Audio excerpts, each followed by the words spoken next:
Hello and welcome to the Cambridge Assessment Podcast. I'm Alana Walden and I'm here to introduce a special series featuring presenters from Cambridge Assessment Summit of Education. We are anticipating the future of learning, and in this third episode, Nicky, Rushton and Darren Macey from Cambridge Maths discuss using technology to ensure curriculum coherence. So we both work for a curriculum design project called Cambridge Mathematics, and over the course of that we look at education research focused on wider mathematical ideas, but also specifically on the impact of technology in curriculum. So the project itself has a number of key design principles. One of them that there should be mathematics accessible for all students. And the idea of connected mathematical ideas across the curriculum, and then embedding digital technology where appropriate within that, and all based on research and evidence. So one of the key things that comes out of that are the specific affordances of technology. So what sort of things in the curriculum can we do differently because we have access to technology? So that might take the form of presenting interactive graphing tools like GeoGebra, which people use not just to show how to draw a particular graph, but to investigate what happens if we change the gradient of the graph. Can we make the graph go to a certain point? Can we change the point at which it crosses the y-axis? So a much more investigative role than can be done just with a whiteboard and pen, because you wouldn't be able to look very quickly. And also investigating what students are taking out of it, investigating their questions, seeing what they want to find out, and using that technology to do that. Yes, that's probably one of the key things with technology is how it changes the approach to teaching and learning. So because there's the opportunity to make changes to mathematical objects, you can provide much more exploratory, investigative experiences than perhaps you could in a much more streamlined way than maybe you could without. In some sense, that's still doing maths as maths is done currently. So replacing the pencil and paper with a computer, because the technology allows you to do some things that you could do on paper and pencil more quickly, but it doesn't necessarily change what you're doing and how you're doing it. So the other aspect of technology then is does it actually change the maths? Does it affect the maths that students are doing or are able to do? And an area where that might be applicable is in statistics, where because we now have statistical tools, we have particular programs that allow students to deal with data, they're able to engage with large data sets and with ideas such as standard deviations and some of the statistical analysis without needing all the background work of understanding what the calculations are. So they can explore the distributions and come to conclusions without the mathematics of having to do the analysis themselves getting in the way of that. Yeah, so stats is a really interesting topic area because it's something that is in some senses fundamentally changed by having technology. So many people's experiences of learning about statistics and data handling is doing lots of calculations. So calculating means, calculating medians, drawing lots of different types of graphs and having to learn the mechanics of drawing the graphs. And very little time actually spent on what those mathematical concepts are and how you interpret the output, how do you use an average to say something about the world. And actually there's an awful lot of consensus in research going back to the late 80s, the early 90s. So most recently, the guidelines for assessment and instruction in statistics education.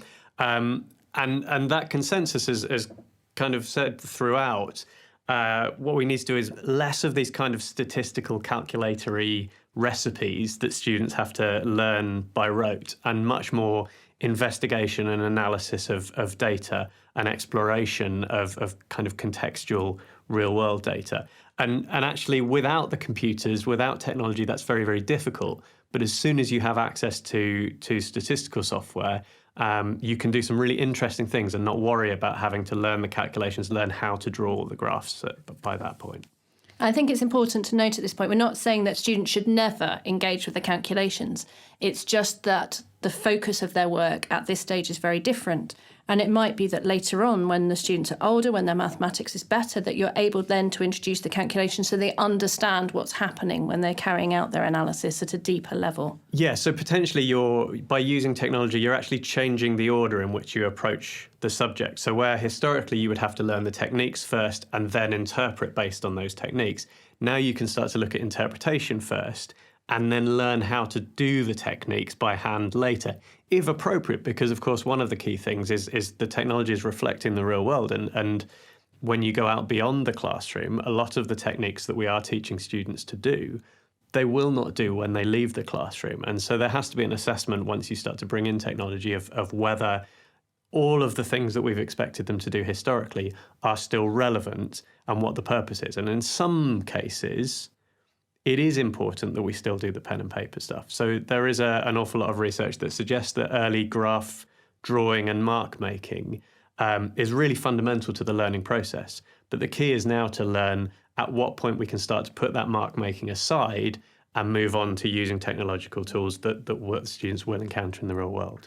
Yeah, and I mean, that's going back to an age-old debate where you look at students' very basic calculation, and we've had calculators available for years and years and years now. And there's still a dialogue about what point do you stop with the pencil and paper methods and move across to calculators? And when does the technology become the more appropriate tool? And at what stage do you still need to rely on the pencil and paper tools? And there was some research done at Cambridge University by Ken Rushton that focused on student use of calculators and actually found that when calculators were available to students all the time, quite often they still went to pencil and paper calculations when appropriate because sometimes it was quicker. And on the occasions where the technology was useful in that sense, then they would use the calculators, and they could also explore ideas much more easily when they weren't getting bogged down in calculations that were complicated. It's maybe worth thinking about some of the drawbacks of technology, and specifically around the changes to the knowledge that teachers need in order to use technology effectively. So one of the things we've touched on earlier is that the actual style of lesson may need to change. So teachers have to think through the concepts of maths they're teaching in a different way to think about how they're going to address those challenges through technology. What are they going to do with the technology? What type of questions they're going to ask the students? And it's not likely with technology to be a list that they can rely on taking from a textbook, but it's going to be more classroom discussion and thinking about the specific questions they're going to ask to get students to engage with the technology and then through that engage with the maths concept that they're trying to teach the students. Mm.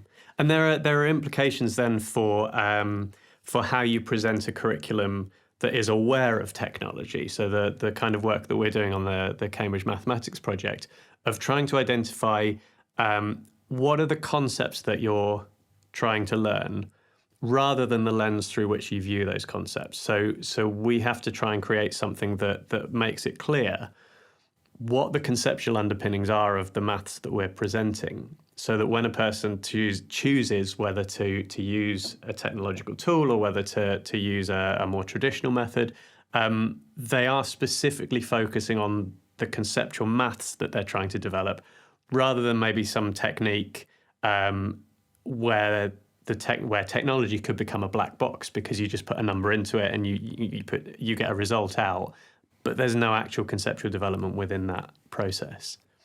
Okay, so picking up from that idea, I want to take a look now at the type of work we're doing in our Cambridge Maths project. Traditionally, curricula have a flat presentation. So you are used to seeing presentations in books of lists of content grouped by subject area, from which teachers are expected to put together their own teaching curriculum in long, medium and short-term planning. Cambridge Maths instead have an idea of the curriculum as a map of what we call nodes, which are the important learning points within mathematics, showing how they connect to each other.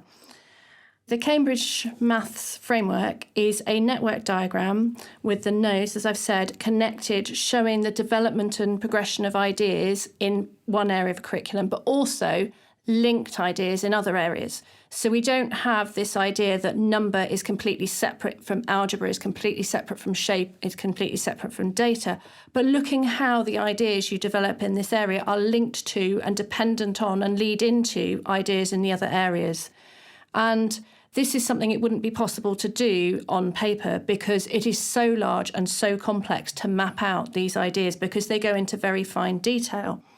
But technology allows us to map them out and to zoom in on particular areas of focus or to choose a particular area we're interested in and explore how that has been linked to other areas in a dynamic and engaging way. Yeah, so when we first started working on the framework, we started on paper and we did kind of spider diagrams and things to try and formulate some basic ideas. And we very quickly ran to the end of the road as far as we could with that. We started working on Excel using different pages and worksheets on a spreadsheet to try and take a step further.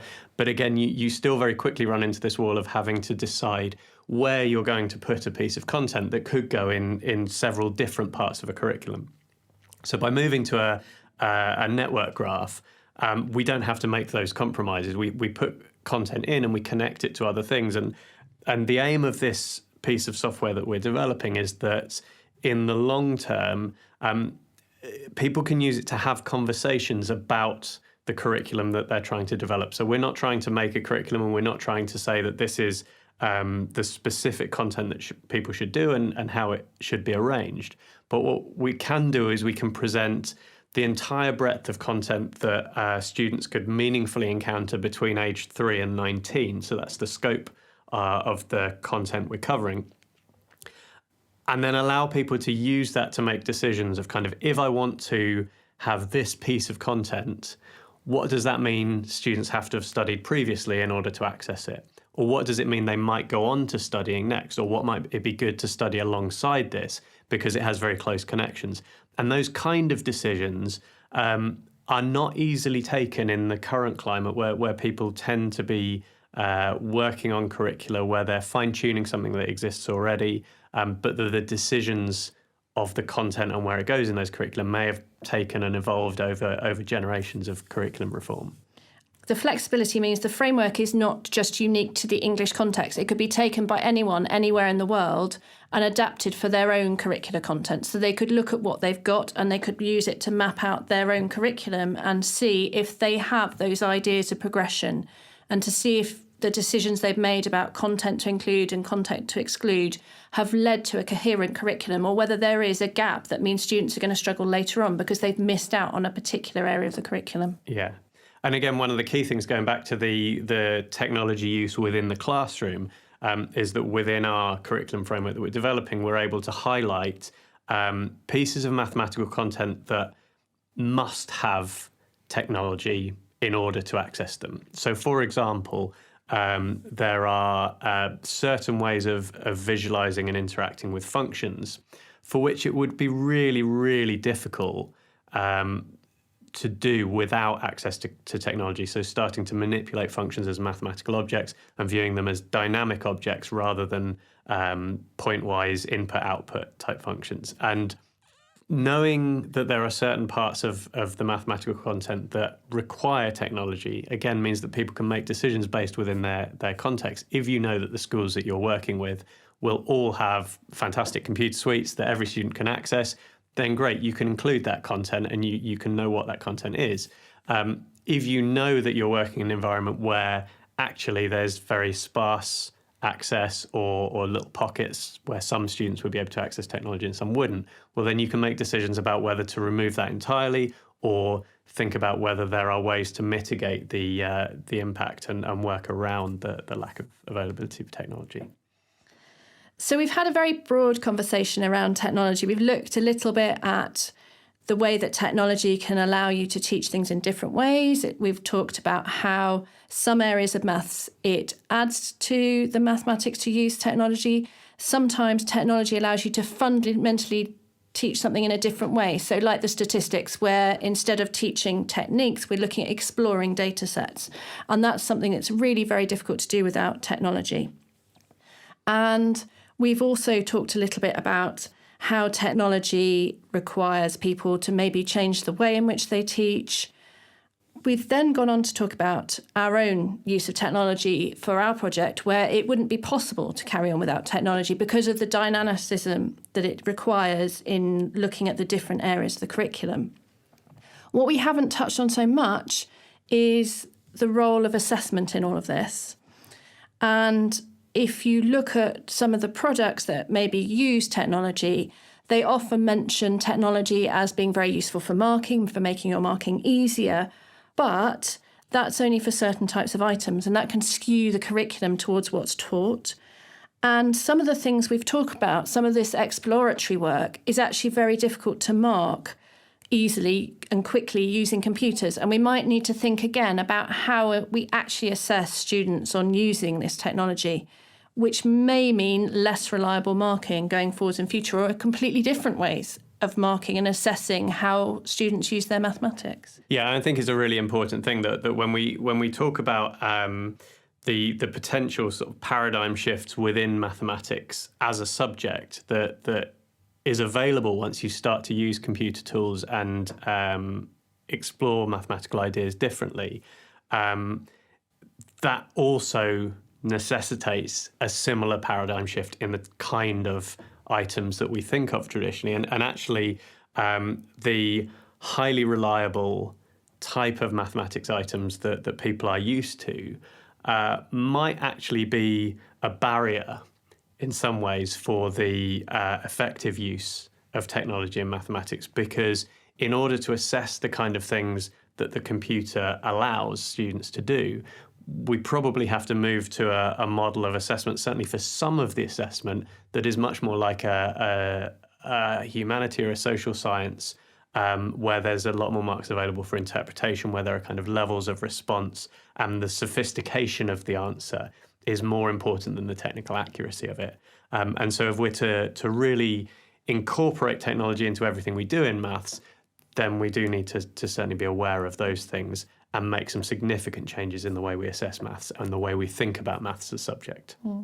And people might be less comfortable with this because it's going to mean a move away from the idea of mathematics as being a highly reliable subject where we can guarantee almost complete accuracy at GCSE in the marking, towards something that's a lot more subjective. So I think the key message is that if we really want to include the best aspects of technology within maths teaching and maths education, it's going to take a lot of people being really brave in the decisions they take around curricula and around assessments in order to realise that. Thank you for listening to the Cambridge Assessment Podcast. You can find all our podcasts at cambridgeassessment.org.uk. Just search for Podcast Gallery. You can also find us on YouTube or wherever you usually listen to your podcasts.